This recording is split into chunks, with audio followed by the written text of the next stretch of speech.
exactly how small.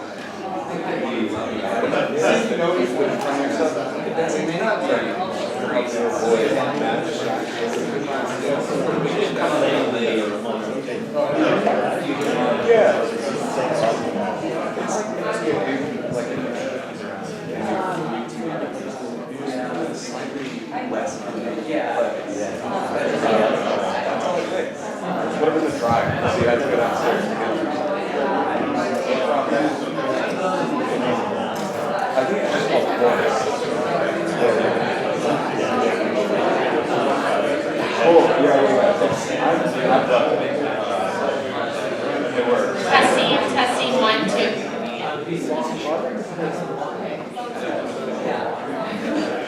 Good afternoon, everyone. On behalf of the Lonergan Institute here at Boston College, I'd like to welcome you all and thank you for coming. For the 6th and final lecture in our year-long celebration and exploration of the 50th anniversary of the publication of Bernard Lonergan's groundbreaking book, Method in Theology. Bernard Lonergan was a Canadian Jesuit philosopher, a theologian, who devoted his career toward the challenges of doing philosophy and theology in the post-World War II era.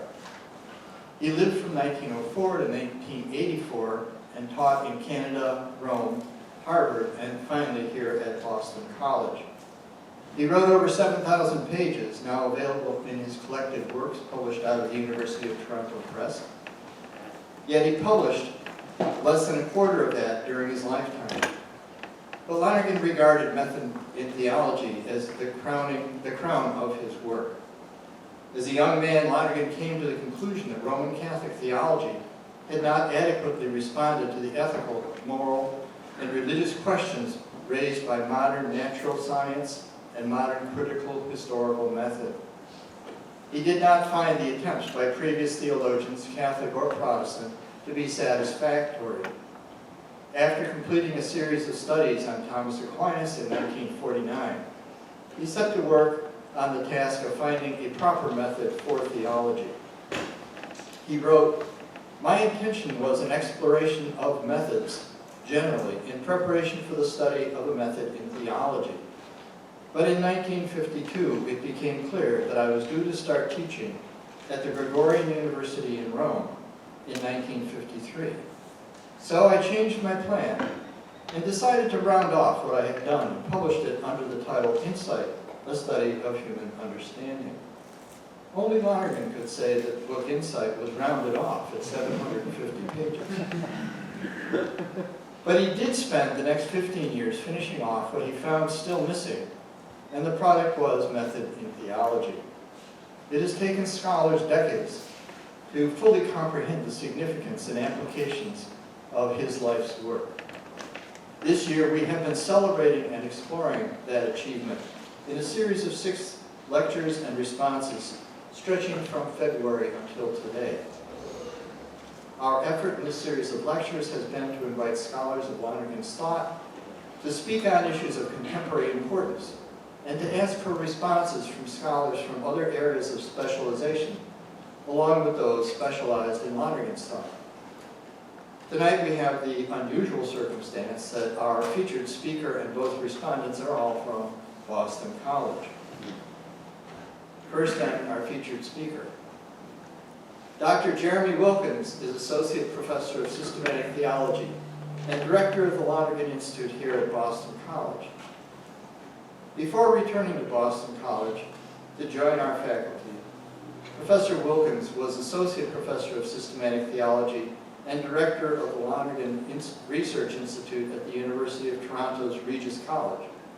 And before that, he was a faculty member at the University of St. Thomas in Houston. He did his doctoral work here at Boston College under the direction of Professors Stephen Brown and Frederick Lawrence.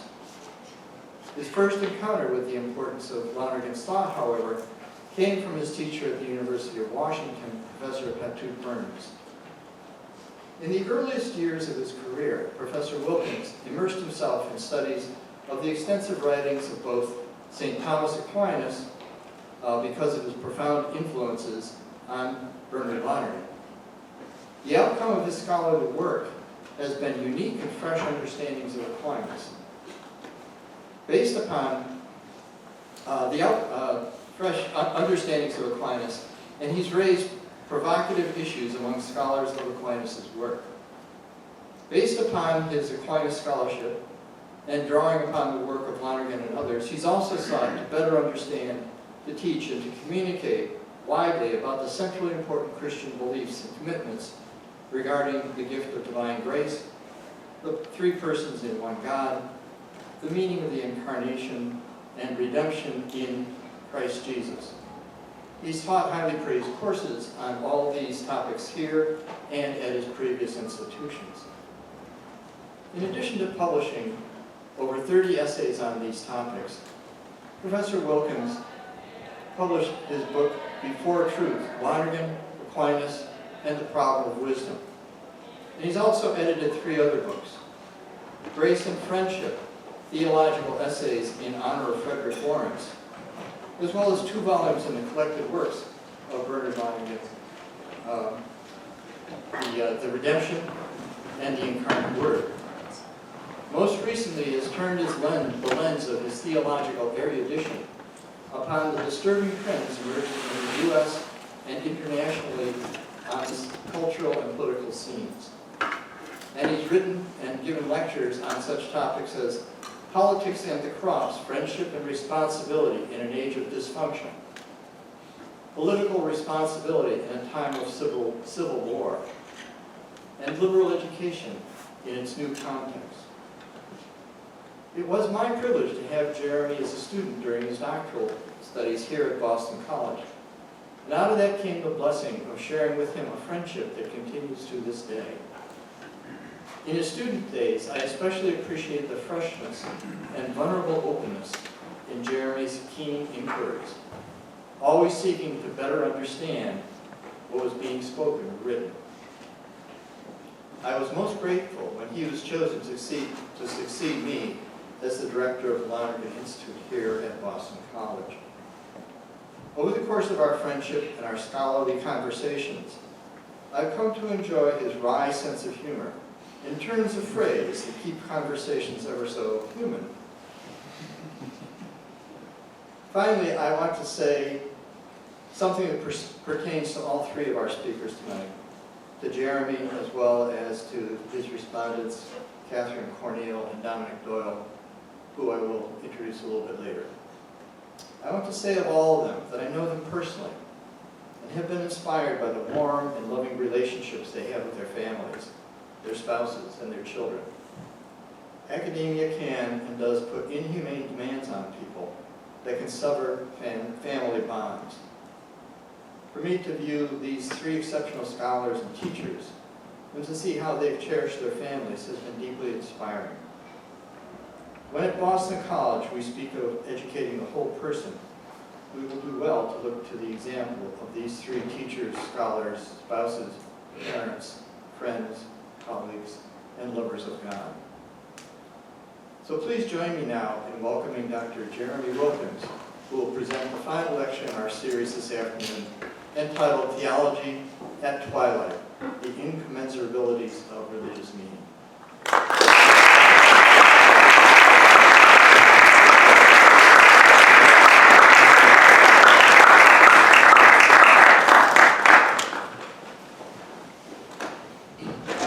Thanks, Pat.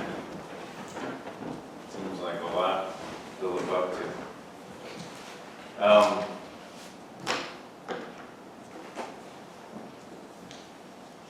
My great teacher, Charles Heflin, who retired from here about a decade ago, once called one of his papers Over Thin Ice, even though he knew what he was talking about. This one should be called Over Thin Ice because I don't know what I'm talking about. It's a pleasure to have you all here, and I appreciate Pat stepping in to convene the ceremonies, given that I'm on the program, which I was put on the program before I was director of the Institute. I'm also appreciative of Mary and Ann and all the grad students who work hard to make these events come off very smoothly. Just want to mention that. Given the state of the draft of my paper that I presented to my esteemed respondents, I'm sure they thought theology at twilight was an apt description for the jumble of ideas I'm trying to think through here. I could not admire them more, and so I am very grateful, as I'm sure we all are, that they've agreed to participate tonight. Twilight is an obscure image, so the sense of my title is unclear and can only be surmised. But the conjunction, theology at twilight, at least suggests an interpretive context. Theology, where theologians have reached or are operating under conditions of half-light. The suggestion is not perhaps that this is always the case, but that it has become the case. An inflection point is at hand, a moment in the historical development of theology and in the psychological present of theologians. But whether the half-light portends a somnolent forgetfulness, or a dawn from on high, or a bumbling around in the perpetual gray of an Arctic winter's day, these depend in part on us. Theology, in other words, includes us, the ones who have received it and will pass it on in better or worse for the transition. Will we be found to have measured up? On any matter of importance, it seems we find our way to the idea only by trying to articulate it. That was certainly my experience trying to write this thing. So, too, we enter into twilight whenever we can come to self-understanding as believers or as theologians, only through an encounter whose outcome and portent is not yet clear. Then we discover who and what we must be and become to be capable of a genuine encounter, and what capacities and techniques we must develop in ourselves to come to terms with the problems of meaning. The twilight I have in mind here is a threefold. It is the twilight of theology in a cultural moment where its cognitive value and status are in doubt. It is the twilight of a new religious encounter, an encounter premised on the expectation of God's self-disclosures, not only here among us, but everywhere. It is the twilight of a new philosophic initiation, an emergence into the realm of interiority. It is by the passage of this third twilight, in part, that we may find a basis for meeting the others. The question I started this project, or this paper with, was originally, how to think about comparison in theology functionally, not as a field or as a subject of theology, but as one of the functions theology has always included with greater or less explicitness and clarity. In what follows, I use comparison for the most part as a synecdoche, or a process of selection, comparison, evaluation, decision that has always been part of theology. First, we illustrate the problems of religious meaning and the impossibility of postponing indefinitely the question of truth in the ordinary sense of getting things right. Next, we turn to classical philosophy as Christian theology's most intimate, traditional, outside conversation partner. From classical philosophy, we turn third to classical theology, which is just the name I'm using for Christian theology through its scholastic phase. And fourth, we briefly indicate the new factors affecting theology today and how Lonergan's proposal might help us meet them in light of the context developed in the other parts.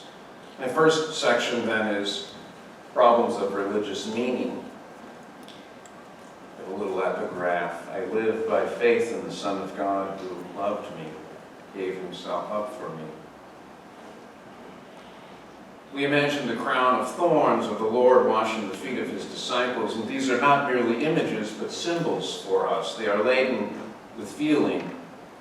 As symbols, their meaning is elemental. It outruns every attempt to explicate it. Even within the interpretive framework of, say, a Christology, There is always a surplus of feeling and meaning carried by the symbols.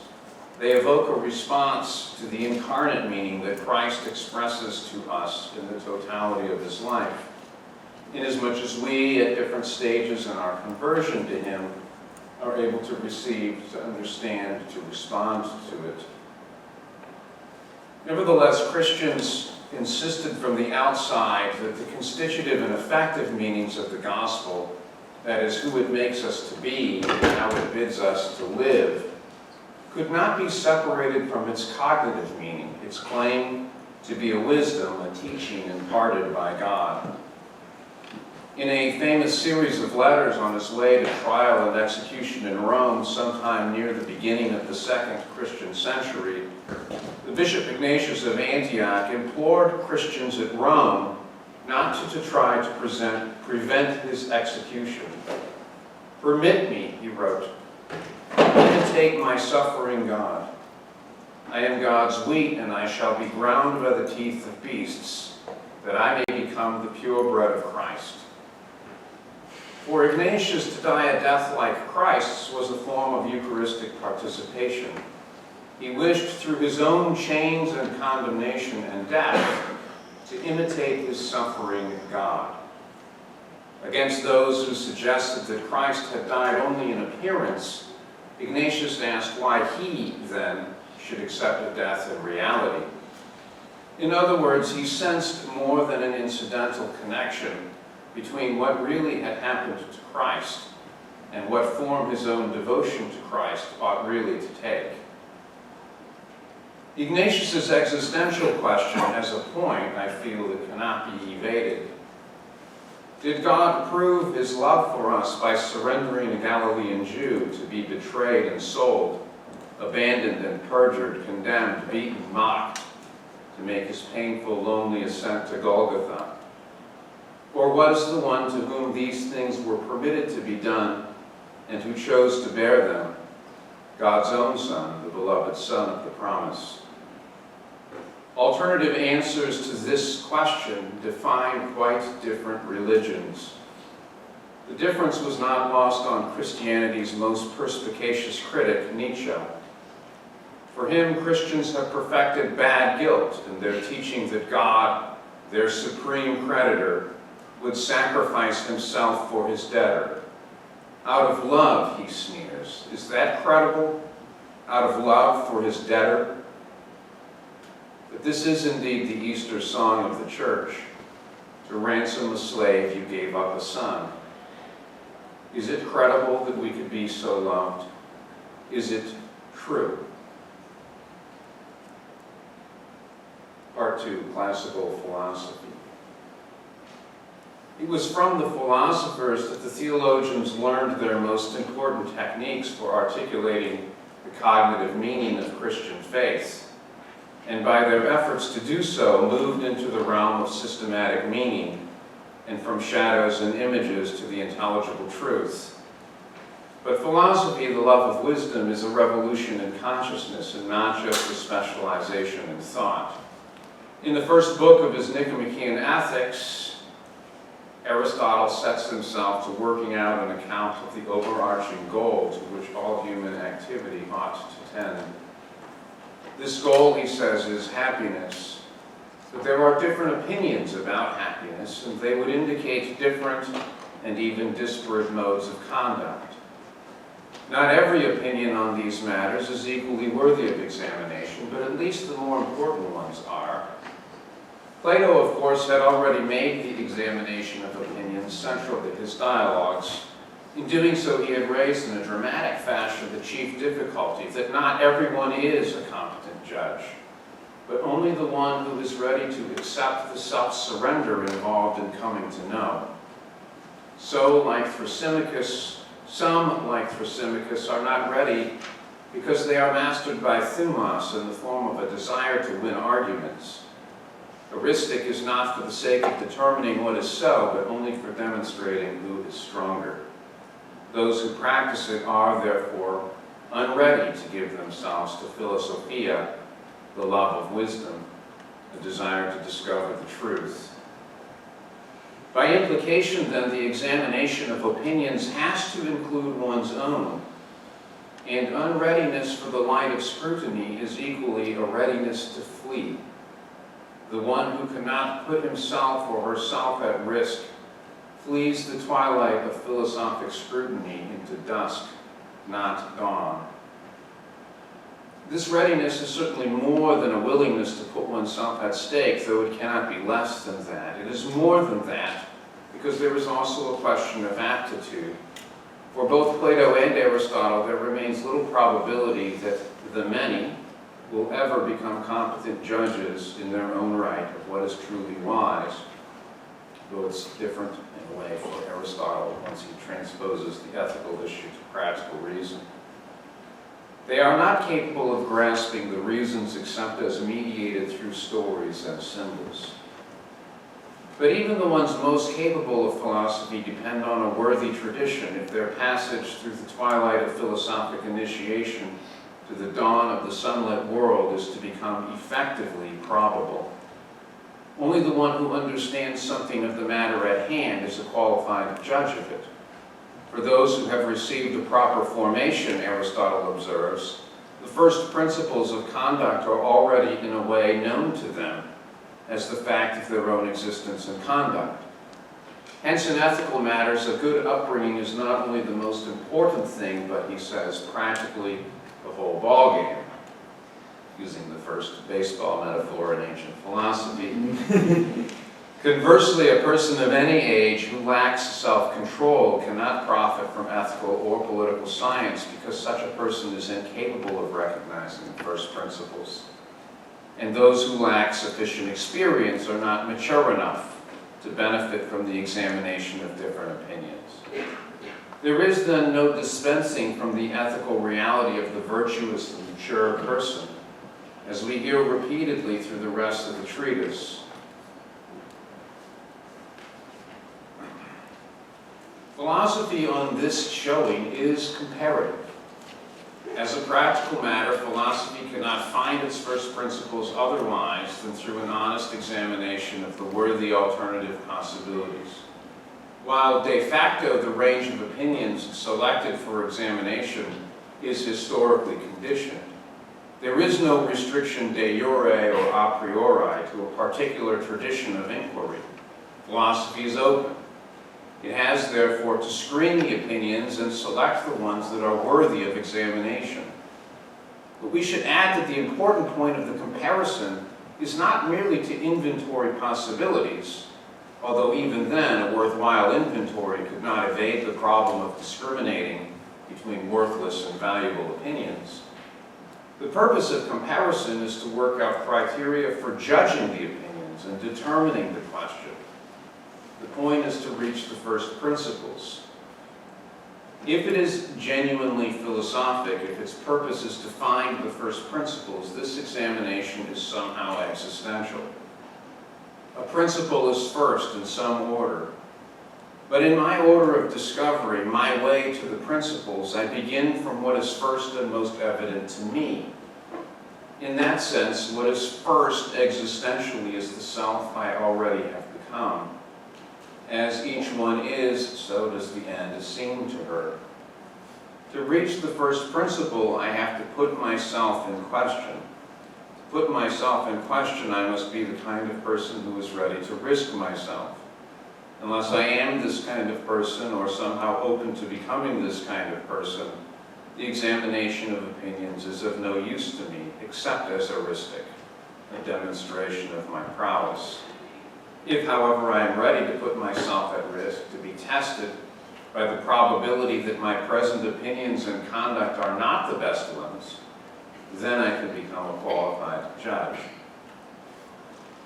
Hence, the serious search for what is first is also a decision about what I am to become.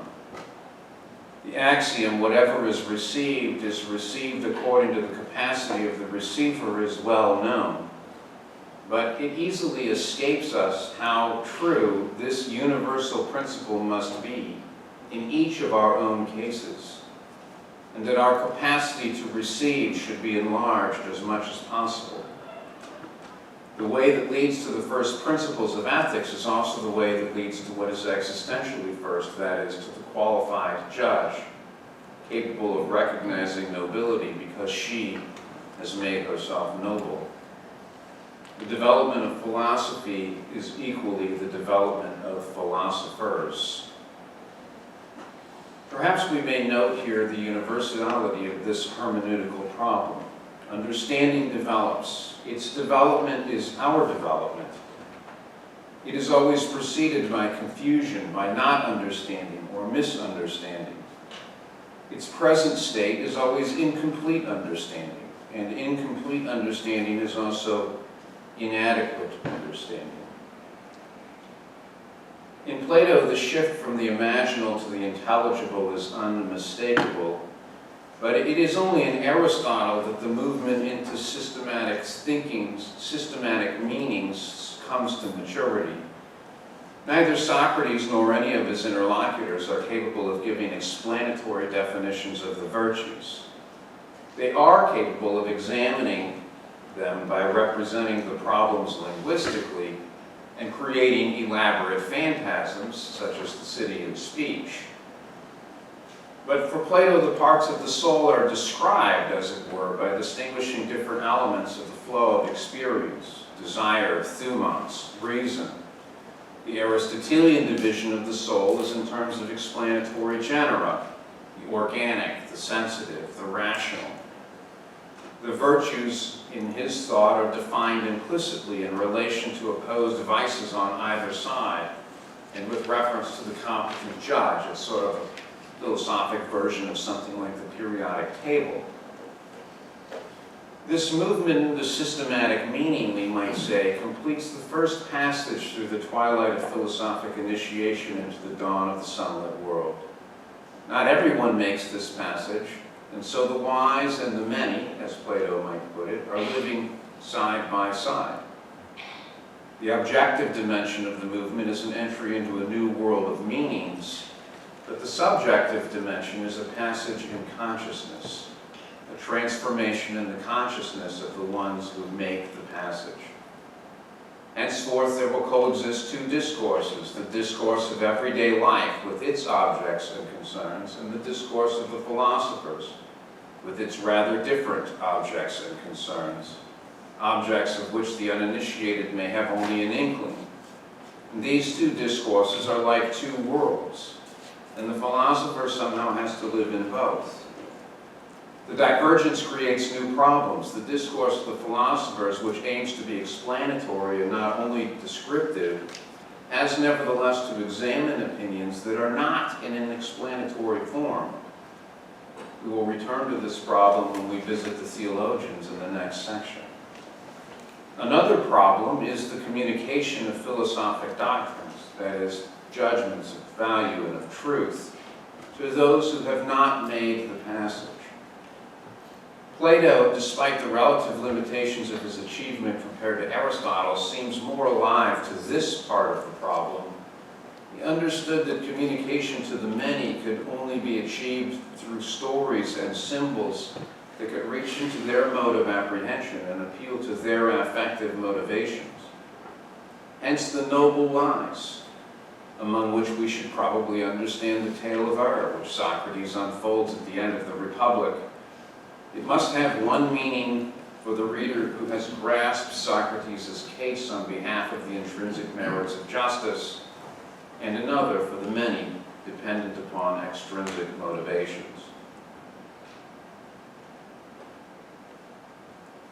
I will skip the next paragraph, which just is an argument about the value of philosophy. The impossibility of negating that value without having benefited from it. Because someone asked whether the stages of meaning were classicists. You have hidden these things from the wise and revealed them to babes. Classical theology. As philosophy developed itself through dialogue, and in so doing developed its techniques for dialectical and systematic control of meaning, so Christian theology, too, has always been dialogical. In the first place, Christianity understood itself not as a freestanding religion, but as a graft, as it were, on the shoot of Judaism. Born with a library in one hand and quickly producing another, it was from the beginning a religion that could define itself only in relation to Judaism on the one side and pagan antiquity on the other.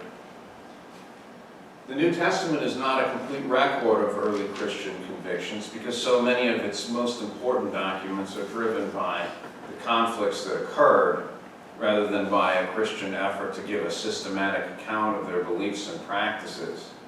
But this only serves to underscore the point that Christianity took its initial shape through a selection, an interpretation, an evaluation, and a decision about the meanings and values that were available to Christians in the cultural matrices from which the church emerged. The New Testament documents are data on this process. It's the same process through which the Hebrew Bible became for Christians their Old Testament. That is to say, it acquired a new formal context. As the Old Testament, it was for Christians an inside book, a book whose key was Christ. At the same time, the materially identical library remained part of an outside tradition, the tradition of Judaism and the rabbis. And in this context, it had a quite distinct formal meaning, though the two formal contexts would continue to interact. For various quite legitimate reasons, it's become uncomfortable to speak of the Old Testament. And nevertheless, this is the term that Christians came to use as a shorthand designation for the Christian formal context these materials acquired through a comparison of their meanings to the novelty wrought in Christ and to the ascendancy of the Spirit. Already in the New Testament, however, directly in the conflict between Paul and James, Peter, but obliquely in the differences between the several Gospels, the letter to the Hebrews, Revelation, and so on, we see that Christians took different positions on how these materials were to be received. In the subsequent contest with Marcion, we see that one of the possible alternatives was not to assimilate them at all. The emergence of a Christian consensus on the status of the Old Testament and similarly on the canon of the New was conducted through a comparison, an evaluation, and a decision about diverse and disparate alternative possibilities. It was mostly accidental, not methodical. By and large, the authors of the New Testament were speaking to the church and differentiating themselves within the church as its teachers and pastors. And then I talk about a couple other things that emerge in this point, but the one I wish to speak to at the moment now is this. In the Apologists of the 2nd century, theology began explicitly to speak on behalf of the church to its cultured despisers outside. Christian enculturation into the world of antiquity was the first effort to transpose the gospel from its originating Jewish cultural matrix. The articulation of Christian meanings and values in relation to classical culture could not sidestep an evaluation of that culture's achievements and, in the event, did not fail to transform it, or at least transform it a little. Although not all the theologians had passed through the twilight of philosophical initiation, educated strata had at least a tincture. In any case, their awareness of the difference between theology and faith must have created for them a problem analogous in some ways to that of the philosophers, but with the important difference that the beliefs and the practices, the rites and the symbols of the many, the faithful, the simple faithful, could not be understood as noble lies or accommodations, but had to be accounted for as true on the one hand and transposed into effective preaching on the other. The pastors and teachers could hardly on their own Christian terms despise their own charges. In the 2nd and 3rd centuries, the theologians, increasingly conscious of the difference between their inquiries and the common faith of the church, began to articulate this difference by subordinating theology to the regula fidei. Its basis in faith rather than learning made Christianity, but not theology, democratic in a way that philosophy could not be. Unlike the Hebrew Bible, ancient philosophy could only remain on the outside. It could not become the prehistory of the gospel in the same way as it happened to the Old Testament, although it could be read as a preparatio evangelica, and as late as Thomas Aquinas, we find authors to claim Moses influenced the Greeks. Christian theologians could not even articulate the nature and purposes of their own discourse without comparing themselves to the philosophers. The very name theology is not an original Christian creation, nor does it, of course, emerge as the dominant term for the discourse for a long time. But a name and a blessing the Christian theologians wrested from the philosophical and religious discourses of antiquity. Later, the question of the nature of Christian theology would become an explicit topos of theological reflection. But from the first, Christian theology could not evade the problem of measuring and distinguishing itself from other discourses, also named theology. To select one possibility out of many presupposes a comparative evaluation, which was often conducted explicitly. Unlike classical philosophy, which claimed to derive its first principles from an examination of the alternative possibilities, Christianity claimed to receive its wisdom from God. It is true that the best philosophers acknowledge the importance of receiving from a worthy tradition to become effectively capable of philosophy. But philosophy did not exempt itself from the requirement of validating its principles by a rational examination. Theology, on the other hand, claimed that its first principles could not be validated rationally, but were revealed.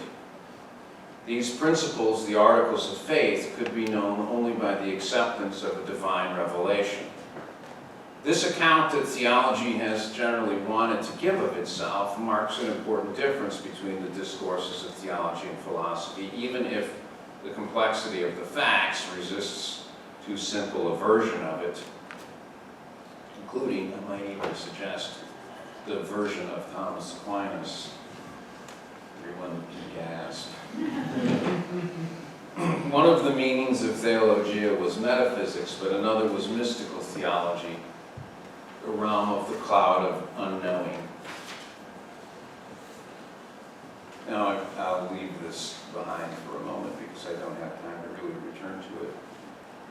In scholastic theology, dialectic became, so the issue there is that now you have this problem that the theologians are in an ordinary discourse. They're in a kind of a systematic discourse, an increasingly systematic discourse of theology, but they're also having to contend with this other world in which consciousness moves, whose meanings are unutterable in some important way. In scholastic theology, dialectic becomes methodical. Scholastic theology is a great, I'm not saying there are no instances of it being methodical before, but this is a great collaborative enterprise for sorting and sifting and putting the internally diverse materials of the Christian tradition into some intelligible order. The Quaestiones Disputate are a framework for handling comparison and conflict. Opinions are entered as arguments on one or another side of a question, which of course presupposes that the question has got to the point where it can be formulated as an either-or. Besides the selection and arrangement of the worthy opinions, which reflects the work of a tradition of inquiry that has come to take them seriously, the principles of a solution are laid out in the body and then applied to each of the arguments. The more capable masters have worked out the architectonic vision in the principles to give coherence to the whole series of their answers. Almost always they have done so by assimilating and adjusting the architectonic worked out by the outsider, Aristotle, but via his reception in another outside tradition, medieval Islam. In other words, scholastic theology was comparative theology, both in the sense that its principal task lay in the integration of diverse materials inside the tradition, and in the sense that the prosecution of this task was by the integration of techniques and ideas from outside. It was distinguished from its precursors not because it was comparative, but because it was so carefully, methodically comparative. Scholastic theologians reflected on the nature of their own task by comparing their science to the philosophy they had originally received from outside. Unlike philosophy, which knew it could arrive at its principles only through scrutiny, theology posited its first principles as revealed by God. The true faith was not a rational necessity, could not be proved except by authority, which for the philosopher is the weakest argument. By granting this possibility, they revealed some awareness of the problem of the contingency of Christian orthodoxy, relative at least to the standards of philosophy. To resolve this discrepancy and intercept philosophy in itself, scholastic theology posited two orders of truth or being: an order available to rational validation and a higher order, supra-intelligible relative to us, and therefore known only through belief in the Word of God. Logical and metaphysical techniques which de facto were learned from Aristotle imparted an impressive degree of coherence to scholastic discourse. There were agreed criteria for identifying problems, alternative solutions to a common problem set, distinguished recognizable schools that be related to each other. At the same time, members of every school distinguished the matters open to question from the matters of faith, theology from philosophy, and the chair of the masters from the chair of the pastors. This impressive achievement had its defects. Statements could be made commensurable to one another by attempting to work out their explanatory meaning and assigning the necessary and sufficient ontological conditions on the supposition that that meaning was true. The meanings could be compared by comparing their conditions of possibility, in other words. But this program assumes that the statements can be made explanatory, and more importantly, that a metaphysics can be critically established and controlled. The endless disputes of the schools, the multiplication of metaphysical categories, illustrate the limitations of that control. It would be impossible to assimilate the metaphysics of Aquinas and the metaphysics of Scotus just because of all the prima facie differences between them. But it is apparently quite easy to give a Scotist reading to the Thomist account of intellect. In other words,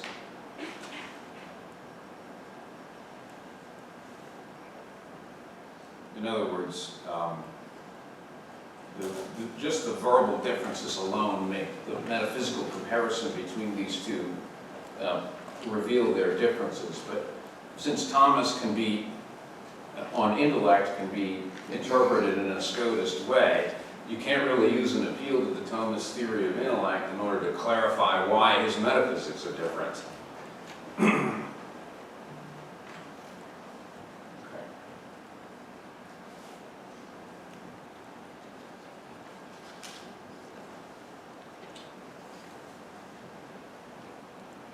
In the hands of a master like Thomas Aquinas, scholastic dialectic, it must be said, was usually generous. Except in the case of heresies or serious philosophical errors that could not be left unexamined, like David of Dinan's confusion of God with prime potency, common mistake today. The opinions that came under review were those deemed worthy and rarely pronounced simply wrong. Mostly the sense attributed to them is the best possible sense conceivable within the parameters of the scholastic discussion. But that discussion tended to deal in isolated florilegia, bereft of a wider literary context, had little awareness of the possibility of quite different social and cultural conditions, or of the historicity of its own discourse. Its legitimate convictions about the simultaneity, the publicity, the objectivity of truth meant on the positive side of the ledger a readiness to entertain worthy opinions wherever they originated. But unfortunately, these convictions were also linked to oversights of the historical conditions of developing thought. Every opinion was simultaneous. None had a place in the history of developing intellectual, cultural, or social conditions. And the result is not an account of the coherence of Christianity over time, but only its coherence in atemporal theory. A difficulty for theology on a scholastic conception then is this. Are its first principles from revelation and therefore non-dialogical, not reached by comparison, evaluation, and decision? And here scholasticism foundered. It was dialectical but not dialectical enough, or not sufficiently aware of the extent of its dependence on a prior history of selection and evaluation. Last section. You may be relieved to hear. Theologians have risen to the problem of comparison with greater or less authenticity and clarity and more or less satisfactory result. But in our moment, the encounter is perhaps more complicated than ever. It calls for new developments in theology, but even more in us. Fundamentally, the question that arises for us is this: who are we to be and become? What capacities must we aim to develop in ourselves if we are to meet our historic responsibilities? In the things of the Spirit, only the one who works gets bread.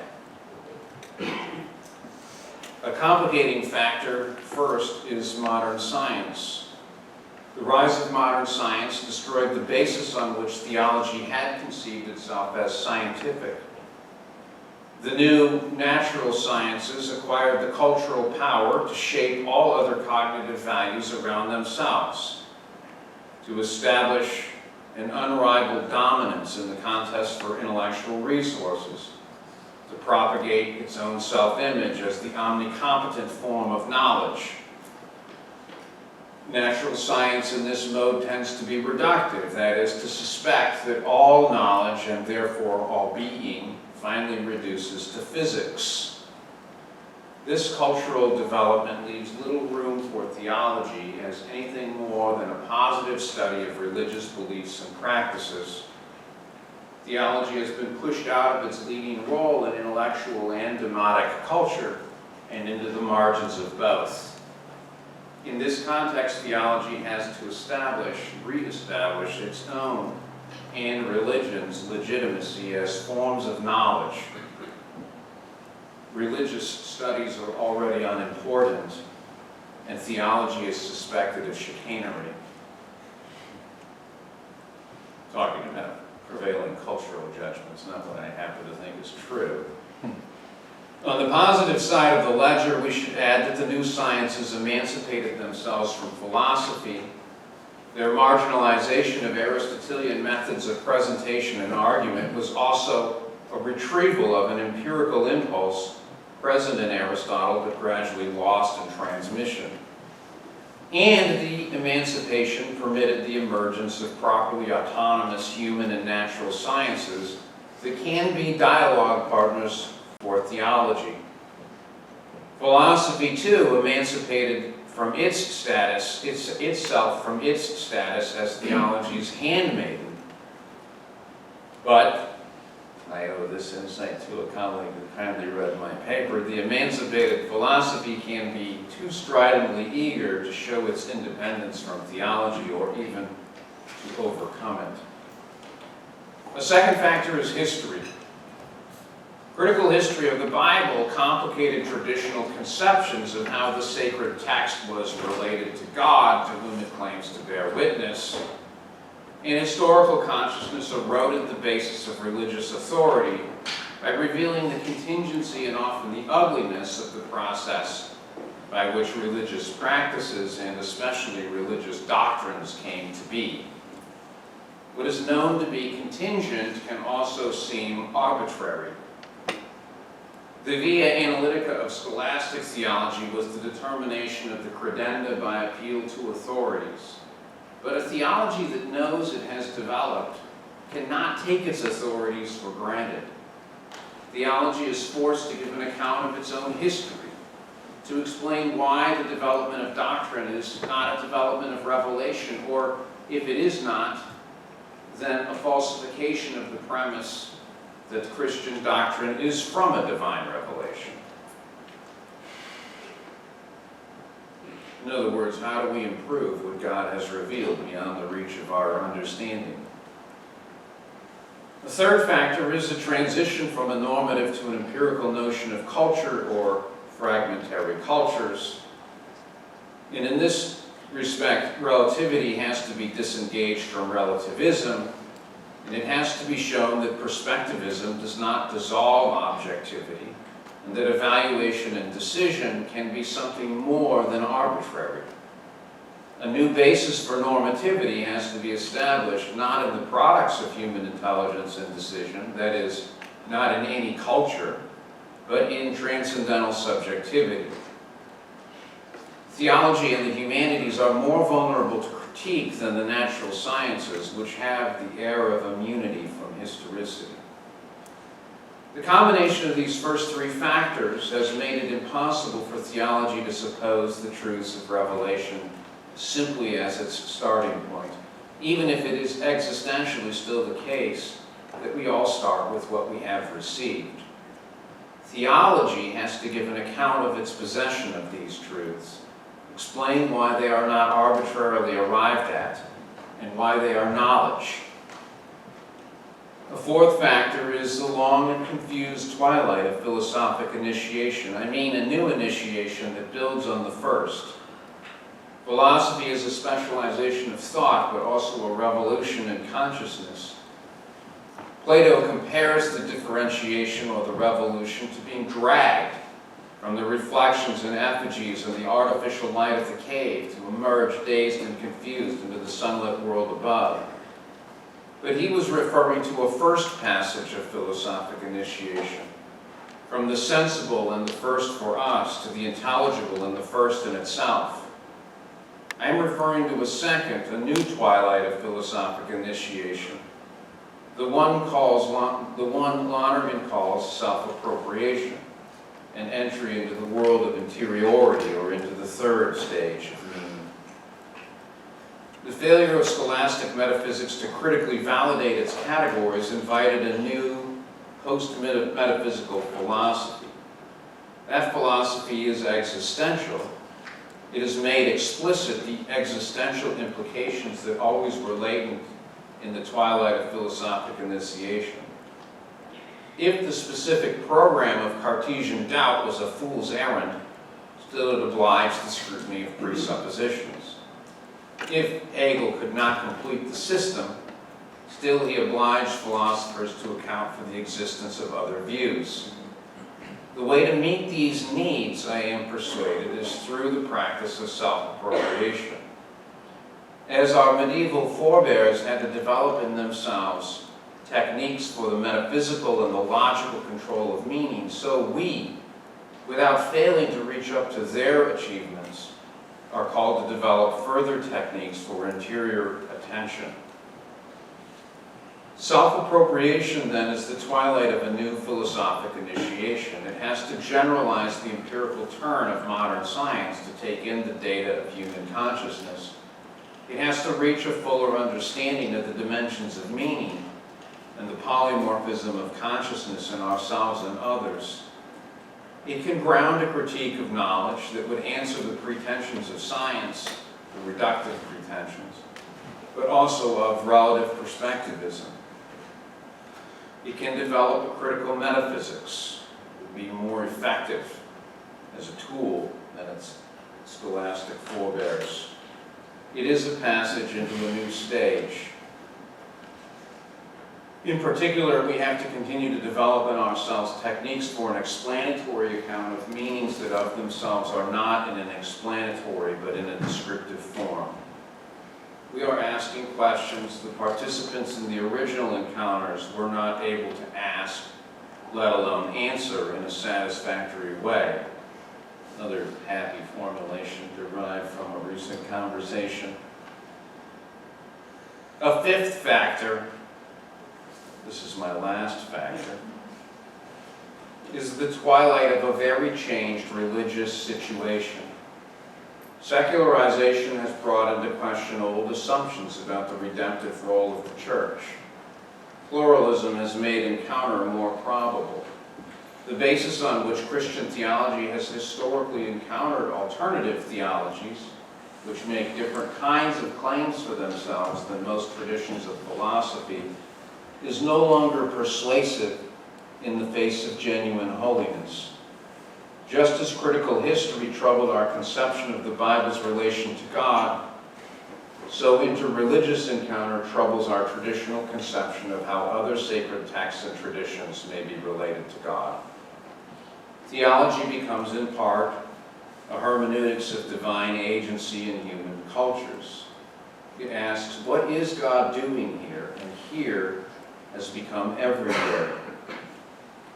Thus, in the mid-20th century, it was possible to think that the materials for a treatise on the whole Christ, head, and members would be supplied mainly by biblical, patristic, and medieval scholarship, while its formal element would be supplied by a Christian theory of history.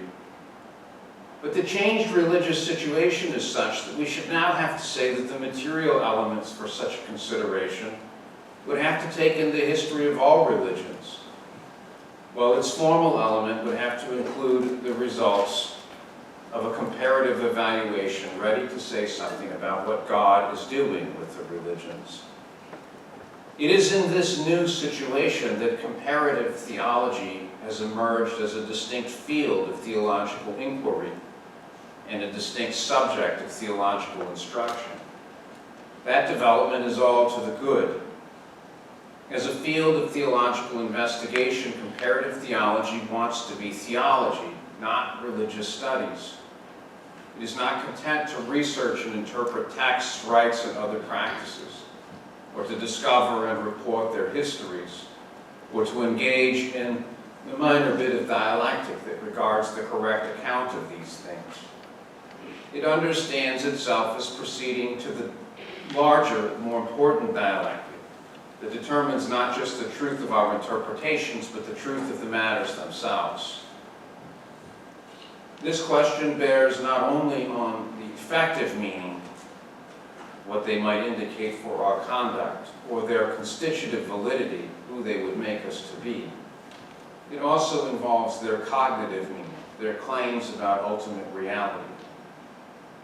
Its chief difference, it seems to me, from the comparative stance of older theology is its readiness to regard other religions besides Christianity as sources of truth and perhaps as divine disclosures.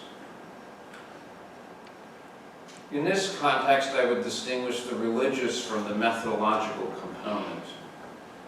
There is a change of religious attitude, a change of Christian or at least Catholic doctrine about the potential meaning and value of other traditions besides its own, and a new suite of properly theological questions. But from a methodological standpoint, it seems to me, the first difference is that theology is no longer thought to start from truths, but from data, and there is no a priori or de jure restriction on the range of data that may be taken into consideration. Lonergan's conception of functional specialties objectifies the hermeneutical circle of a process from data to results that includes the normative evaluative moment. But the notion of a starting point is ambiguous. Existentially, the starting point is neither data nor truths one accepts, but the situation as it is and the subject one has become. Once this is luminous to us, the most practical question becomes how to orient ourselves to the subjects we must become if the problems of theology are to be faced adequately. Dialectic is a discovery of oneself in the encounter with another. It is prepared by and receives its materials from the prior activities of research, interpretation, and history, and it realizes its own ulterior finality in the articulation of a foundational horizon, and in the judgments of truth and value that are made within that horizon, and the systematic explication of their meaning, and the communication of that meaning to diverse audiences, And while we might be tempted to say that one has to become capable of a fruitful encounter, we should also say that one must risk the encounter if one is to become capable of it. Dialectic, then, remains the fundamental methodological problem.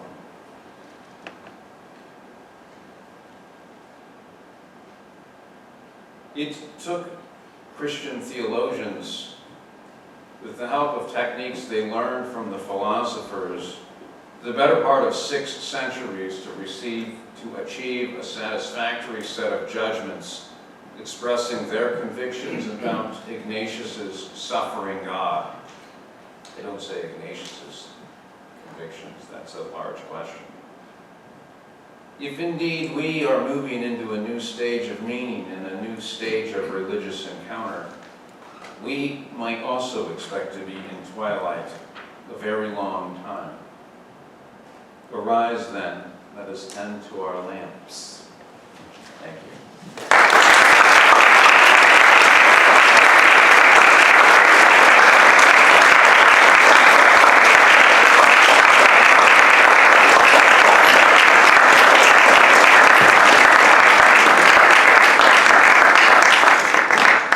Thank you.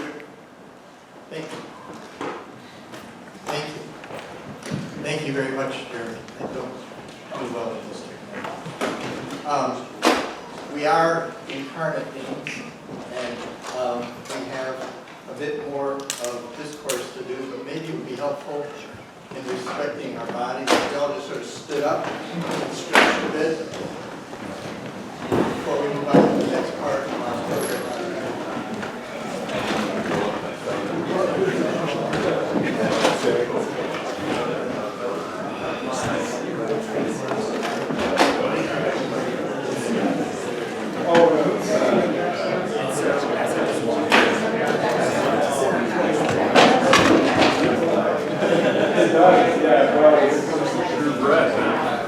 Okay.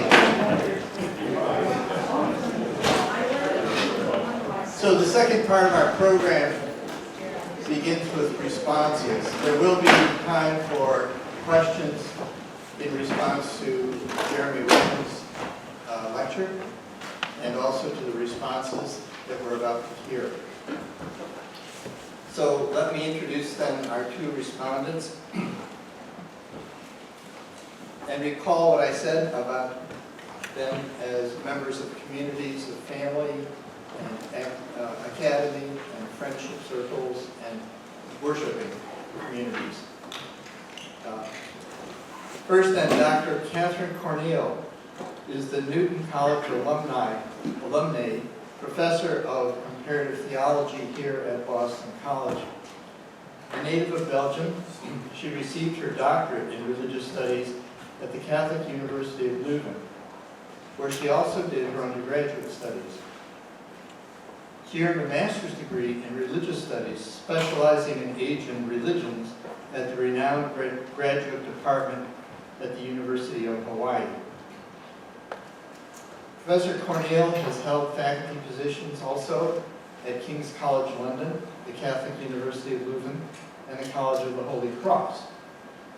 She has emerged as one of the world's leading scholars of comparative theology, especially in the field of Hindu and Christian interreligious dialogue, as well as Indian and Western forms of Christianity. She's published over 80 scholarly articles and has authored or edited 18 books, including The Guru in Indian Catholicism, Ambiguity or Opportunity of Enculturation, Meaning and Method in Comparative Theology, Christian Identity Between Secularity and Plurality, which she co-authored with her husband Jeffrey Bleckel, and The Impossibility of Interreligious Dialogue, for which she won the Frederick J. String 2010 Book Award for Excellence in Christian Buddhist Studies. Although I knew Dr. Cornille personally for several years, I came to know her even better during the years that she and I were chairpersons of our respective departments of theology and philosophy here at Boston College. I frequently turned to her for advice and admired her elegance and poise in what at times could be contentious meetings, not with each other, but with administrators and other chairs. When our two departments moved into the brand new Stokes Hall, the building planners had designed two small conference rooms without windows for each department. Catherine and I together proposed combining the two small spaces into one larger space and moving it to the side of the building where sunlight could shine in. I think the planners were astonished to find such cordial interdepartmental cooperation, which is emblematic of the way that she has worked in the field of interreligious dialogue. I also saw Catherine's poise on full display when we both happened to be in Glasgow for different reasons, where she was giving a lecture on her recently published award-winning book, The In-Commensurabilities of Interreligious Dialogue. There she encountered a fair amount of hostile reaction to her presentation and to the central thesis about dialogue growing out of, rather than by ignoring one's own religious heritage. Her poise to the rough comments was calm, understanding, and sympathetic. Again, exemplary qualities for an institution that proclaims itself to be dedicated to core personalities. Our second respondent is Dr. Dominic Doyle, an associate professor of systematic theology in the Boston College School of Theology and Ministry. He received his doctorate degree also here from the theology department under the direction of the late great Michael Buckley of the Society of Jesus. During that time, I had the privilege of having Dominic also as a student. Prior to coming to study and now to teach at Boston College, Dominic studied at Harvard and the University of Cambridge in England. Professor Doyle's scholarly efforts have included the explorations of the intersections between science and religious faith. And he's been awarded numerous grants, including a prestigious John Templeton Foundation grant, and most recently, a grant entitled Neuroscience for Theological Training, Science for Seminaries program sponsored by the American Association for the Advancement of Science on the dialogue of science, religion, and ethics. His grants have totaled $100,000, which is extraordinary for someone in the humanities. In addition to his explorations of the relationships between science and religion and religious faith and theology, he's also probed Thomas Aquinas' understanding of the three great Christian virtues articulated by St. Paul: faith, hope, and love. He's focused especially on hope, and has brought his scholarship to bear on the great challenges to hope posed by our contemporary vexed conditions of conflict and strife. His scholarly publications include two books: The Promise of Christian Humanism, Thomas Aquinas on Hope, and Thematic Variations in Theological Virtue in Progress. In addition to over 20 scholarly essays, he's also delivered over 30 professional lectures on these and other topics. He's a highly respected and beloved teacher at the School of Theology and Ministry, having offered courses on such topics as theological anthropology, the theological virtues, grace, Thomas Aquinas on God, fundamental theology, philosophy for theological studies, theology of culture, disputed questions in contemporary theology, and perhaps reflecting the interest of his mentor, Michael Buckley, of course, on theology and modernity. Professor Doyle has also directed or been reader on 15 doctoral dissertations and master's degree theses. Ever since his student days, I've been impressed with Dominic's gentle way of using his British wit to put people at ease in his company, while at the same time maintaining such a high level of challenging intellectual conversation. So our first respondent, Dr. Catherine Cornille.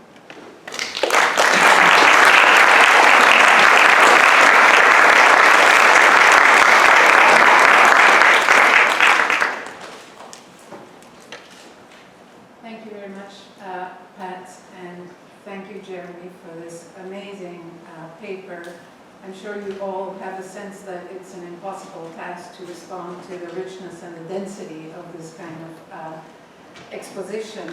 And as I was preparing, I think I wrote 5 different responses to it, all from different angles, but you won't be surprised that I will look at the paper, or I was looking at the paper mostly in terms of what my field of comparative theology can learn from the paper and how we can respond to it in particular ways. So thank you so much, Jeremy, for what you have proposed and the way you have adapted Lonergan, always carried lightly and thoroughly digested and in a self-appropriated way, and the way you have presented it in ways that are relevant maybe for comparative theology. So all of the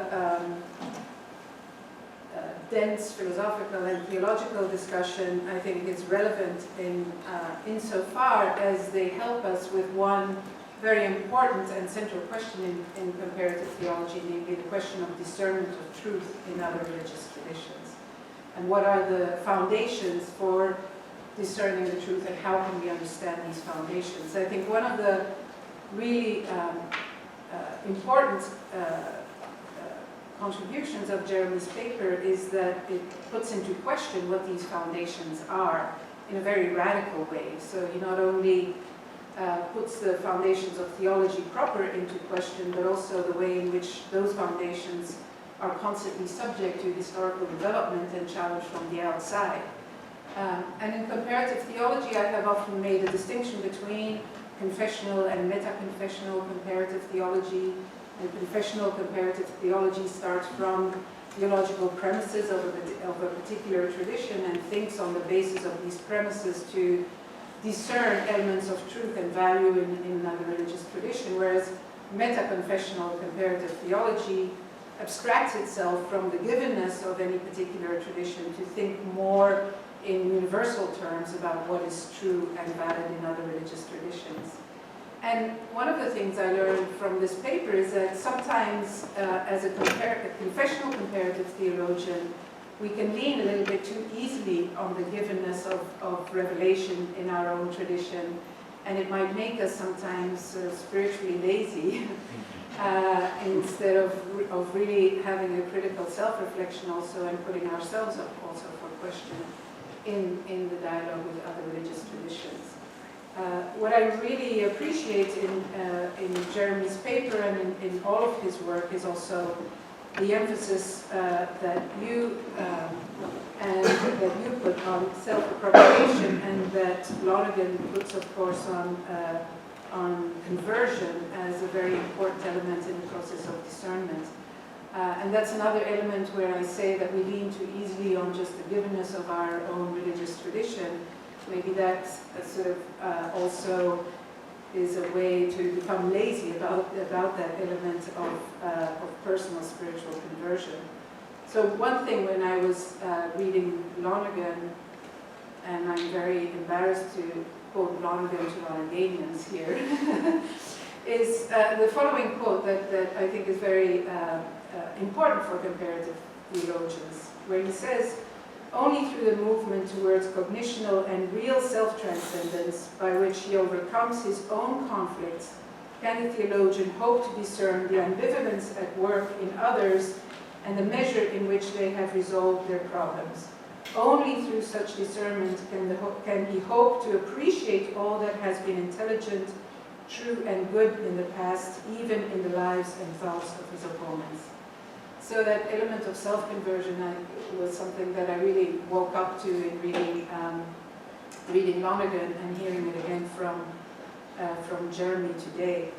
However, another element, and this of course doesn't simplify things, is that meaning, as Jeremy pointed out, has so many different layers. So there is the element of constitutive meaning, of affective meaning, of cognitive meaning.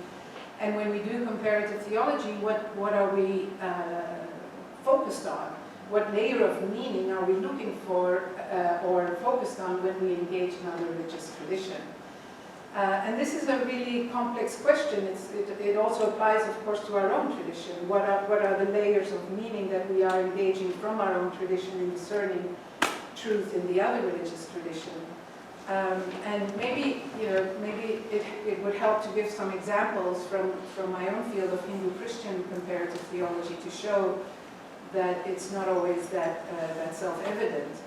So, some years ago, I organized a conference on criteria of truth in religious dialogue, and one of my friends and colleagues from England, Gavin da Costa, did a paper in which he raised the possibility of recognizing some elements of goodness and truth in the Hindu practice of sati, which is widow burning.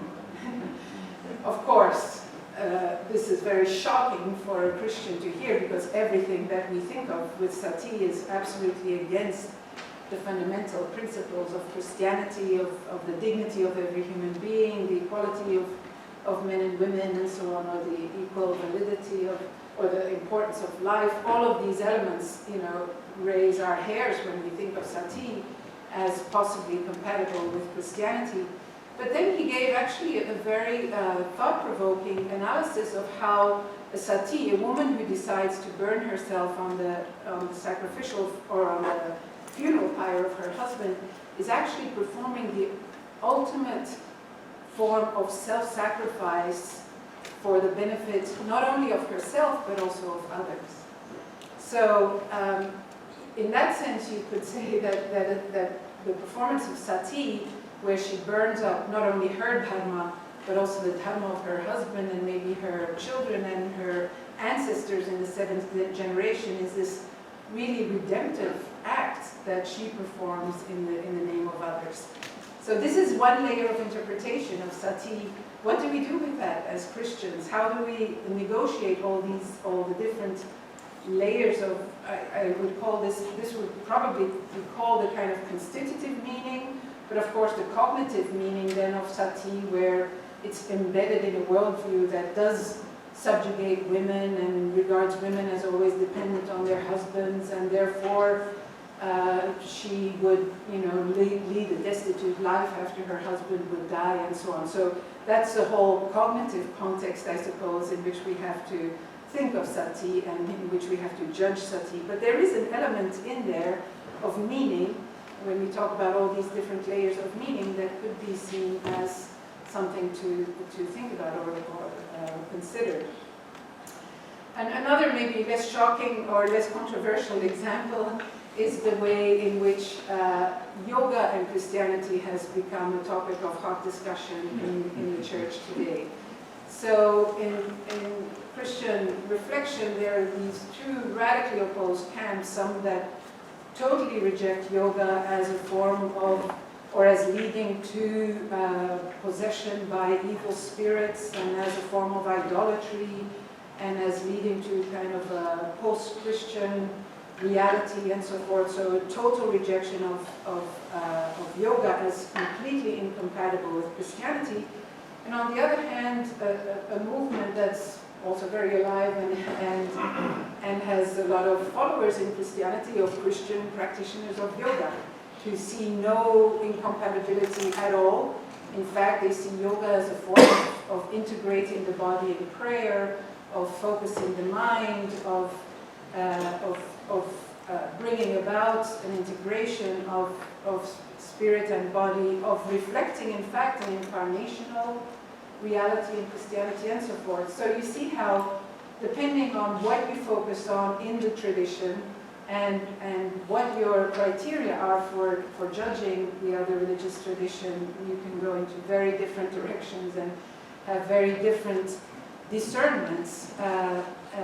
Of course, the reason being that yoga itself is not one thing, that yoga has a very rich and long history in Hinduism, and it's not only a Hindu practice, and then you have the question of what criteria you apply to its evaluation. So I think Jeremy, pointing to all of these different layers of meaning here again shows that there is no kind of simple exercise of comparative theology.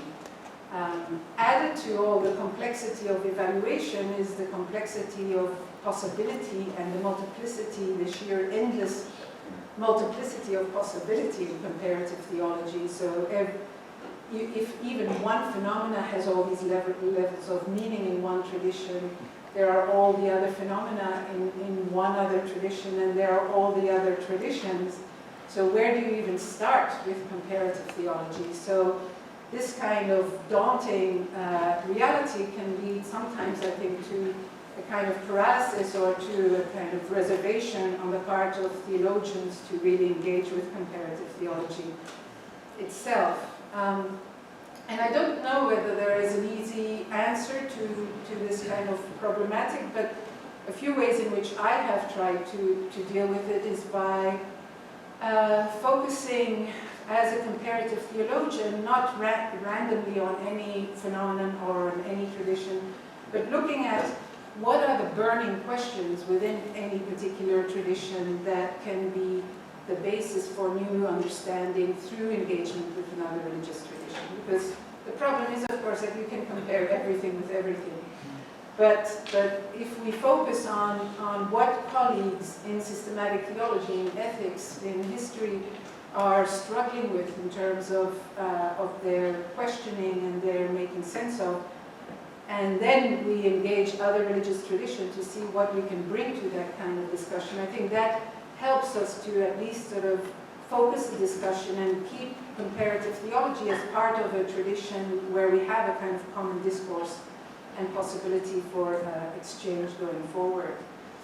And the other way in which I try to contain, you can say, comparative theology is by proposing more and more that students focus or do comparative theology not sort of randomly, but as a second-order reflection on the reality that is, or on developments that are happening on the ground among the faithful.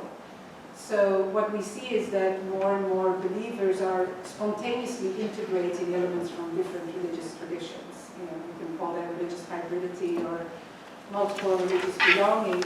And I think it can be a very fruitful and important contribution of comparative theologians to offer a second-order reflection on what are the sources that we can bring to that phenomenon, and how can we help to discern whether these phenomena are indeed compatible or not, or whether they should just be shrugged off as forms of syncretism, which is often done, and so forth. So I think we have a very big responsibility in that sense as comparative theologians to offer that second-order reflection.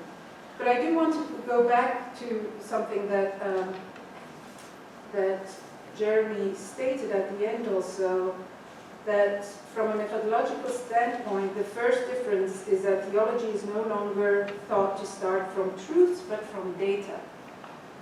So, I mean, maybe you can elaborate on that, but I do think that that comparative theology and theology in general still is grounded in a set of truths that we know to be always changing and being reinterpreted and so on, but we're not just faced with a kind of infinite variety of data. We do reflect on the basis of a certain deposit of faith that we reflect on, and that guides us in our discernment, I think. So I still believe in the importance of a kind of confessional comparative theology that is grounded in that deposit of faith, and that engages in that kind of exercise in service of a particular community and in service of a particular truth. And then finally, I think one of the great gifts of doing comparative theology in a confessional way in a community that sees itself as jointly reflecting on a truth that is given, is that we help each other, or ideally we can help each other in the process of discernment. So discernment is, yes, it requires a kind of personal holiness or conversion of the person, and that's very important, of course, as I mentioned before. But what's what the beauty is of doing theology in community is that we always can expose ourselves to correction by our colleagues and our friends who are doing the same, and trying to see what makes sense and what can really contribute to deeper understanding of the will of God in a particular community. So comparative theologians themselves can help each other, of course, in that way, and then our esteemed colleagues in systematic theology, I think can also help us to see whether our insights and our ways of learning from other religious traditions really do have relevance for what they do. So that is my sort of dream for comparative theology going forward, and I am just really grateful to Jeremy to show us some of the ways in which that has already started in offering these kinds of reflections for our consideration. So thank you so much.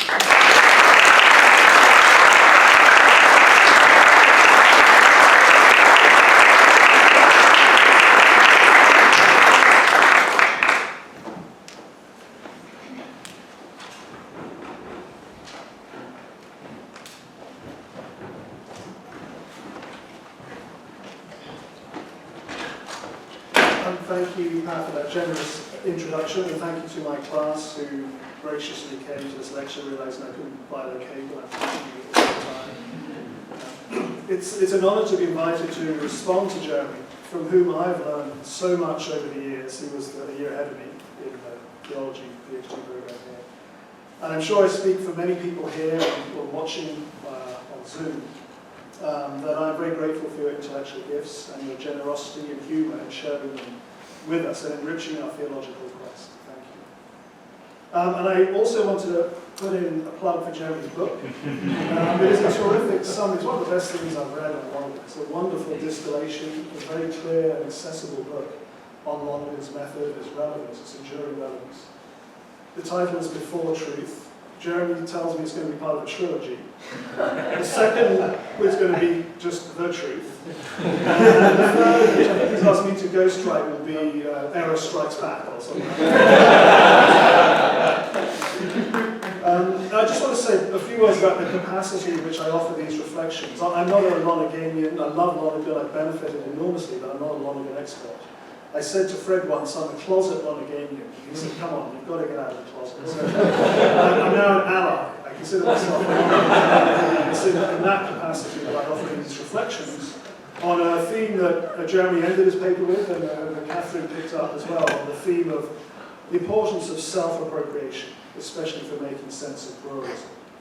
And specifically, I want to offer a clarification by way of contrast, as one would say, with another influential 20th century account of philosophical pluralism, and that is by Richard McKeon. Richard McKeon was taught by Etienne Gilson and John Dewey. He worked at the University of Chicago most of his life. He died in 1985. And he founded there the Interdisciplinary Committee on the Analysis of Ideas and the Study of Methods. And he influenced a wide range of thinkers such as Susan Sontag, Wayne Booth, John Cobb, Richard Rorty, Eugene Gendlin, Marshall McLuhan, and Michael Buckley, my advisor, which is how I got into McKeon. And that diverse group, as you can see, exhibits a diversity that's analogous to what McKeon tried to advocate for, what he said was an irreducible philosophical pluralism. You may remember his name from the introduction to Aristotle that he edited, and he made important contributions to the UN Declaration on Human Rights, trying to get behind all these plural positions to an agreed practical statement. And he was also satirized in the book Zen and the Art of Motorcycle Maintenance as the chair of the committee, that unpleasant, tough guy. In any case, I want to take just one part of his system that I'm briefly going to touch on. And it's called, he calls it the interpretation of reality. And unpack it a bit, and then show how Lonergan can maybe enrich it. So first off, interpretation aims at what Plato called the really real, in contrast to what appears to be the case through unexamined first impressions, time-worn and place-bound custom, faultless habit, and so on. It adverts to the fundamental philosophical distinction between reality and appearance. That relationship between reality and appearance can be understood as either diverging or merging. Reality may diverge from appearance because, one, it either lies beyond and above appearances,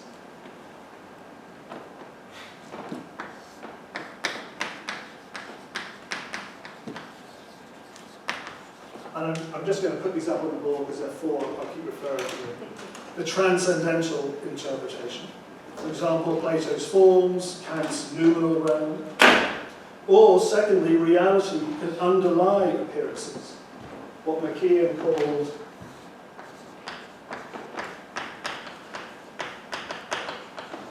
the substrative interpretation. And here examples include Democritus's atoms, Freud's unconscious, Dawkins' selfish gene, my favourite. In both interpretations, an unseen reality ultimately explains the ordinary common sense world of appearances. Appearances, as a result, take on a secondary or derivative quality, explained away as either transient imperfect hints of an eternal unchanging world, or mere epiphenomena of an unconscious material substrate. In either case, reality diverges from appearance. Alternatively, reality may merge with appearances, as when we come to know what is in and through what appears, by either grasping the common structures disclosed within appearances. And so this would be the essentialist interpretation. Or when we experience, examples of this would be Aristotle's substances or the phenomenological tradition. Or reality may merge with appearances when we experience the manifold particularities in the constant flux of what appears to us. And this is what McKeon called the perspectival interpretation. For example, Heraclitus' flux, Joyce's stream of consciousness, Derrida's deconstruction. And thus the real is either grasped and known in the general structure or intelligibility, the essence, or in what appears, or the real is simply encountered and experienced in the irreducible and particular perspectives of ever-changing appearances, what Louis MacNeice called the incorrigibly plural world. In this fourth perspectival interpretation, to abstract any concept or universal essence is to recede from the concrete existential reality into mere nominalism, that is, having reality only in name.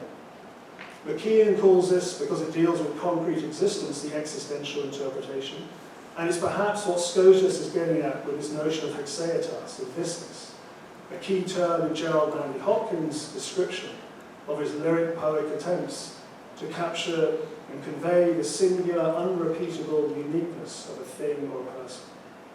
A charter for this mode of interpretation may be found in an extraordinary passage in Nietzsche's The Gay Science that conveys the reward for our patient, generous attentiveness to what is different, unclassifiable, and unique.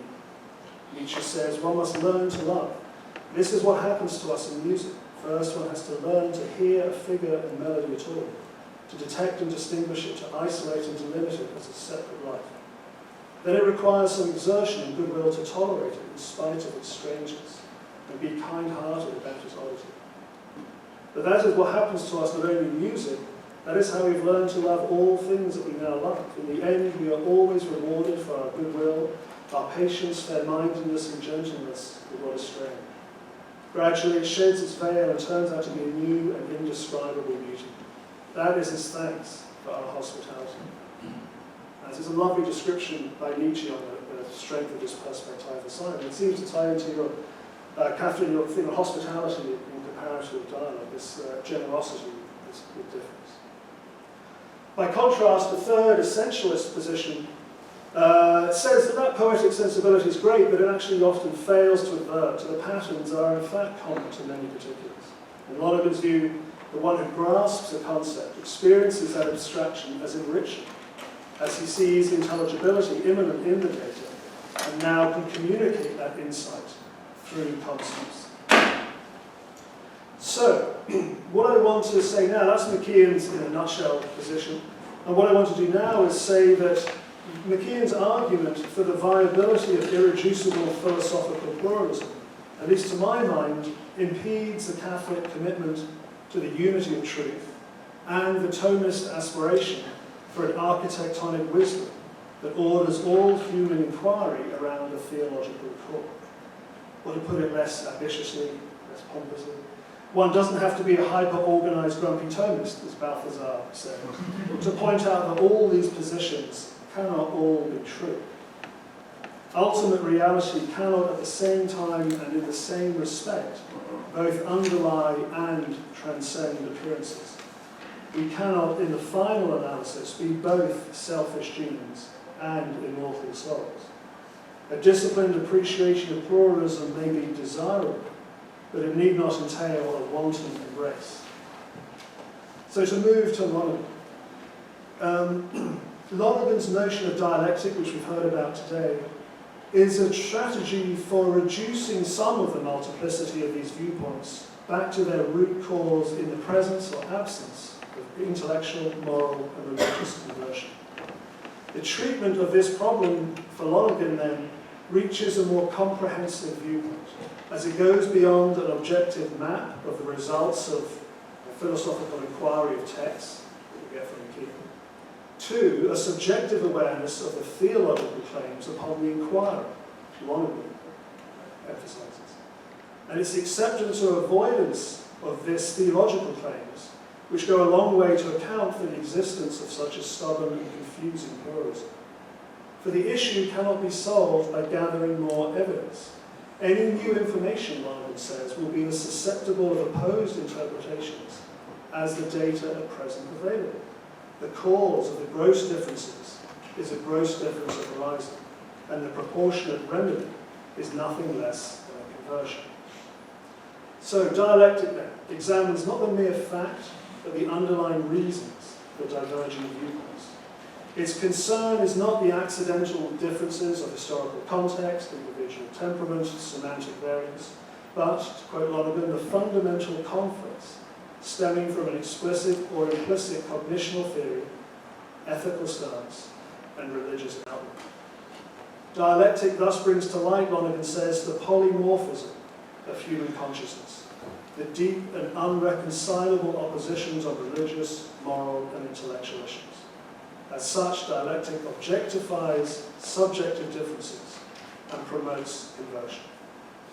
So, to turn to conversion. Conversion involves a far-reaching rejection of one set of assumptions and practices, and is a concomitant entrance into a new, wider, and more meaningful horizon.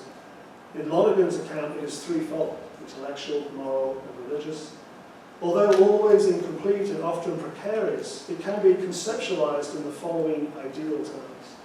Intellectual conversion broadens one's view of reality from what is immediately given by the senses or in consciousness to what is mediated through meaningful acts of intelligent insight into and reasonable evaluation of that data of sense and consciousness. Moral conversion involves choosing what is valuable over what is narrowly self-serving and gratifying. It resists not only the individual proclivity to opt for mere satisfaction over value, getting one's snout in the trough, but also the broader distortions of group bias by which outsiders are scapegoated, domination, rationalized, and so on. Religious conversion is, to quote Lonergan, another worldly falling in love. For Christians, it is God's love flooding our hearts through the Holy Spirit given to us. Romans 5:5, one of his favorite passages. Lonergan's differentiated understanding of conversion, I argue, opens up another way of approaching McKeon's four options of interpretation. Not in terms of irreducible pluralism, but rather as distinct but related expressions of the polymorphic orientations of consciousness informed, more or less completely, by conversion in its intellectual, moral, and religious dimensions. Critically for Lonergan, that multi-stage process of conversion involves the sublation, or integration of lower levels into a higher, richer reality, as conversions build upon and reinforce each other. Thus, attentiveness to data is not rejected, but is reinforced through the intellectual conversion's appreciation for objective, intelligible truth. Likewise, objectivity is put on a surer footing through a moral conversion, as now even inconvenient truths are more likely to be faced rather than suppressed, bias acknowledged, and so on. Likewise, both knowledge and goodness are elevated to a wise holiness in religious conversion. In this final sublation, Lonergan says, all human pursuit of the true and the good is included within and furthered by a cosmic context and purpose. For Christians, religious conversion allows the believer to see and share in the transcendent wisdom of the law of the cross, God's response to the problem of evil. In an ideal occurrence of a threefold conversion, each conversion promotes the awareness that our capabilities and goals go beyond our material, physical basis that's affirmed in the substrate of interpretation, but without denying the reality and goodness of that substrate. Intellectual conversion, which we may put here to put Lonergan and McKean together, intellectual conversion affirms the intelligibility, the form, that is irreducible to, but intimately united with, matter.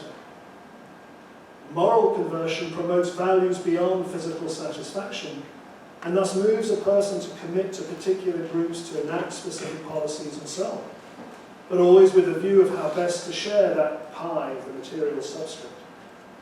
As a result, moral conversion brings about the disorienting and uncomfortable entrance into the perspectively fragmented area of what passes for ethical and political debate, the perspectival interpretation. Religious conversion gestures towards a transcendent source of holiness, but one that gives deeper support to these moral commitments, as Charles Taylor has argued. Indeed, precisely as the transcendent source of existence, God is not a competing agent alongside worldly causation, but is intimately present within the world as its enabling and creative ultimate cause, the transcendental interpretation. So now, in Lonergan's theological perspective, centered on multiple conversions, we shift the characterization of multiple positions from irreducible pluralism to an interconnected whole that is explained by the multi-level analysis of an emergent process of sublation. Philosophical analysis becomes theological synthesis. If this is the case, we are not dealing with mutually incompatible interpretations of reality, but with different aspects of being mediated by different styles of engagement, governed by the particular focus of one conversion. So, to conclude, for Lonergan, the intelligibility of each of McKean's interpretations is incomplete until one advances to a standpoint from which the possibility of each can be articulated in relation to the others, and so explanatory. And further, when one has a basis to adjudicate the most adequate interpretation when they contradict each other. The basis of that adjudication for Lonergan is the self-appropriation of one's own subjectivity. Why? Because subjectivity, in all the breadth and dynamism of its cognitional operations, and in all the elevating achievements or dissipating failures of its conversions, is the condition for the possibility of generating so many diverse interpretations in the first place. Get a handle on the organ grinder of subjectivity, and you will tame the monkey of philosophical pluralism.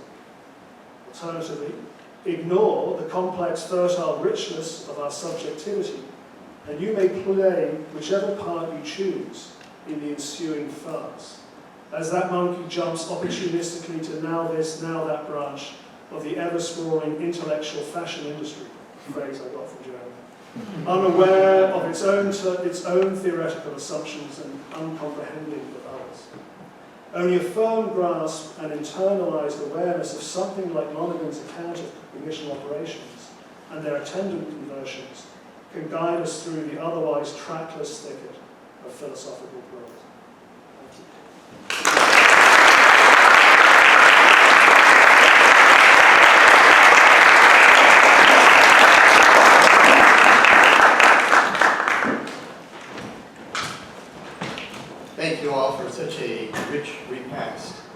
this evening. I'd like to ask first of all Jeremy Wilkins if he would like to comment in response to his respondents, and then we'll open it up for questions from the audience and from the Zoom attendees. Thank you both. It's really great, everything that I could have hoped for. And you, in a way, go right to the limitations of the things that I didn't either get clear to myself or didn't get clear in the way I was thinking about the problem or presenting it. The only thing, I think I'll just limit myself because of the time that's passed to say one thing about the problem of data and truth, which I think is the central gravamen of what you had to say. The issue is not that we don't have truths, and it's not that we're as believers, we don't hold things to be true. That seems clear to me. It's that, and we don't cease to be believers when we start to do theology. But the issue is that the theologian has to recognize her responsibility as a theologian in theology to give an account of her possession of the things that she affirms as a believer to be true and as a theologian to be true. And to give that account, she therefore has a responsibility, maybe not each theologian, but theologians collaboratively, to work their way into the questions that gave meaning to these things that are affirmed as true, because they arise as answers to questions. So we work our way back into the questions of them, and to give an account of how they came to be selected, and on the basis of what kind of criteria we ourselves might select and affirm them. And to be able to tell something of the history of their emergence, and to be able to tell of the different ways that they've been interpreted. So the issue for me is not that we existentially don't begin in possession of truths. It's rather that as theologians we acknowledge a responsibility within the larger collaborative enterprise of theology to have to give an account of these things that really, in some important sense, has to go back to the presentation of the data that is our access to the process by which all these things happened. And then, of course, this process really, as a first phase, so to speak, just invites the encounter that results in us laying down our own markers. This is the way that I hope, these are the things that I hold, and these are the ways that I understand them as being true. And this is the horizon within which I lay down those markers, which in a way brings us to the point that Dominic, I think, illustrated so very well, right? Like, if the horizon is that the only things that can be true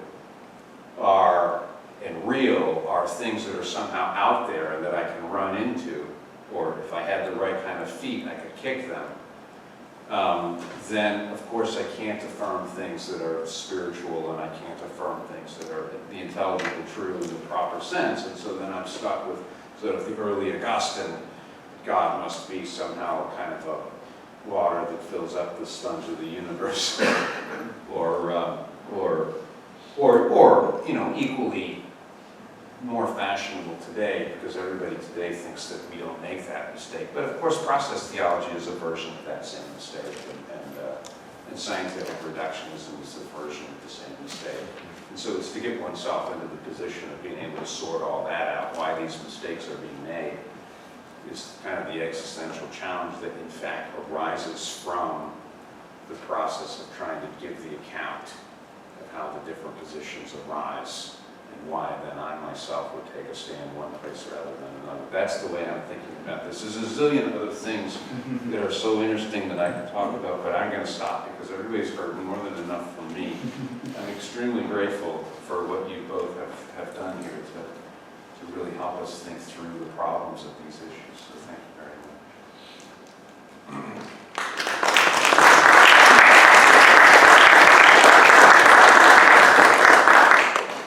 I'd like to open the floor up to questions, or to Zoom up to questions.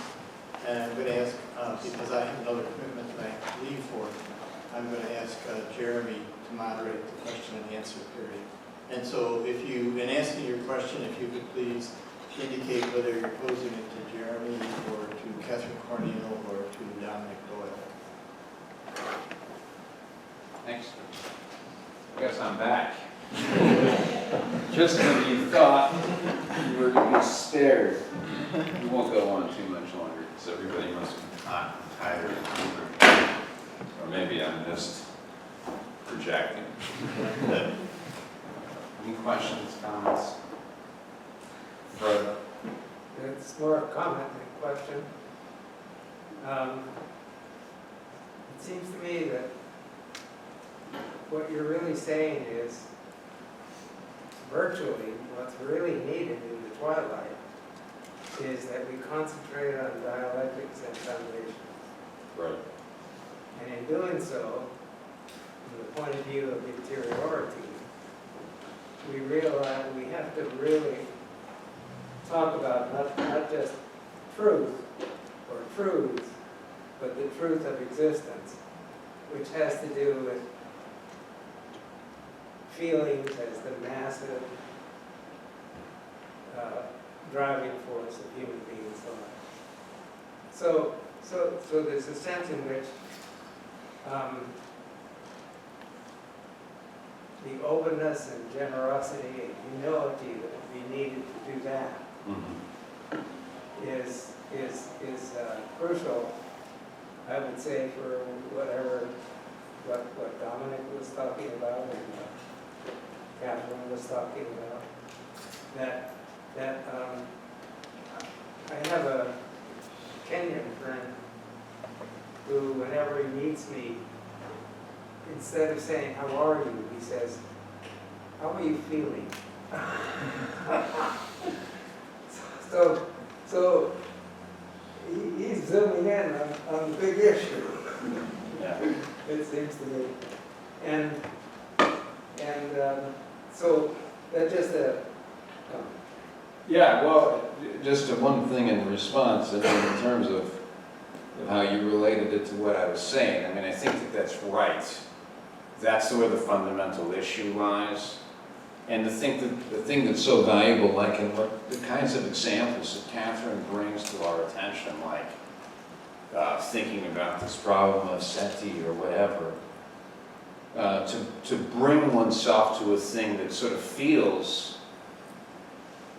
because of the way our feeling spontaneities are sort of formed, like there's something that's disclosing, our feelings are disclosing to us a sense that there's something not valuable here, and to sort of challenge ourselves to practice the problem of sitting with that and sort of figuring out the conditions on the basis of which that could seem like a valuable thing to somebody else, and then figuring out how to actually evaluate the different kinds of claims and that would be involved in articulating the world in which a thing like that makes sense. And the last thing is, it's also part of the circle of the thing. In other words, staying with dialectic and foundations and having these kinds of encounters is the only way we're going to get the kind of practice that we need at doing this. And it just raises these problems of meaning and comparison that are much more challenging, I think, even than the ones that theology has ever dealt with before. And it's risking the encounter that's going to force us to really start to get a handle on what actually am I doing when I'm doing dialectic and trying to figure this out. So when I was listening to Catherine about that question about the burning, what I realized is what she really said was how off-putting in terms of her feelings that practice was. Right. But what that did was lead to the further questions about the meaning. So in a certain sense, the feelings prompted the questions to a great extent. And so that's sort of the thing I'm saying needs to be emphasized. Yeah, right. I think that's right. sorry. You're done. John? Maybe we can do one more question. And it's just a follow. You pass it down. It's just a follow up on it's a follow up question on the same point because Jeremy, maybe I'll start this way. When I'm in the classroom with my students, I find frequently it's pedagogically helpful to remind them that their feelings are data and not conclusions. Right. So I wonder if you followed Lonergan in putting it in terms of the cognitive problem of beginning from truths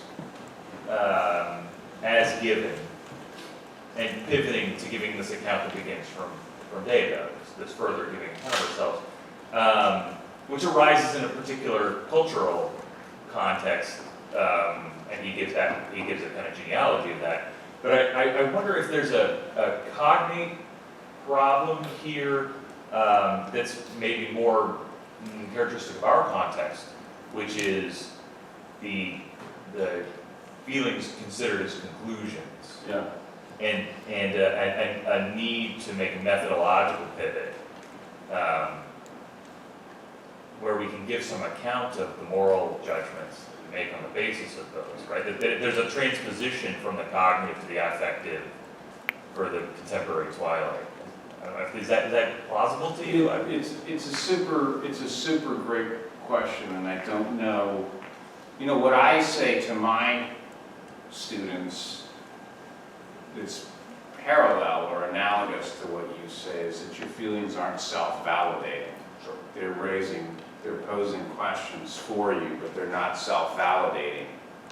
But actually there's a way in which there's a big exception to that, which is that the most important feeling that we have is actually the most important feeling that we have, of course, is being in the grip of love. That's why we devote ourselves to something. That's why the thing about Ignatius and Nietzsche is like completely moving, because you realize because you're in love, everything hangs on that, the divergent answers to that question. And so in a certain sense, that's self-validating in the sense that you don't have to justify that I'm in love. What does it mean that I'm in love? It raises those questions for you. And the other thing that's a really big thing is that, wonder is a feeling. Being puzzled is a feeling, and it's a self-validating feeling in the sense that you feel that a question is important for you, and you just simply have to be devoted to it. And so in a way it's a pivot to familiarity with those feelings and a kind of surrendering to them. And over against the feelings that we have that make us anxious. Like I don't want to ask these questions because I don't know that I'll like the answer. Or if I admit that I have to give an account for these things, that there's a possibility that I may discover some genuine holiness here where I don't want to find it. And then that will cause me to have to ask all kinds of other questions about all kinds of assumptions that I've been making. Like, there is that clash of feelings that can arise within us. And part of the task is getting clear about what's going on with that.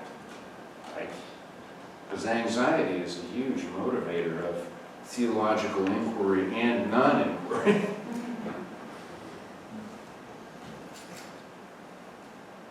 Mary said we're done.